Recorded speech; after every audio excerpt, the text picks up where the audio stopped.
Hello, in this video I will show you how to convert PDF file to editable Word document.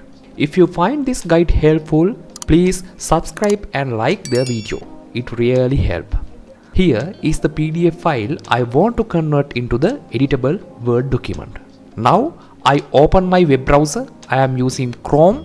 In the search bar, I type I love PDF and press enter. I click the first result to visit the official I love you PDF website. This is one of the website to support convert your PDF file to Word document. So on the website I select PDF to Word options. Next I click to choose the PDF file I want to convert Word. After selecting the file, I click the convert to Word button. In just few seconds, the PDF is converted into the editable Word document. I click download Word buttons to save the file. Now I open downloaded Word file using Google Doc to show that you can editable the document.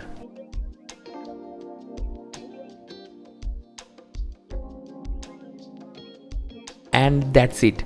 The PDF has been successfully converted to the editable Word document. If you have any questions, drop a comment below. Don't forget like, subscribe and hit the bell icon to more helpful guides. Thanks for watching.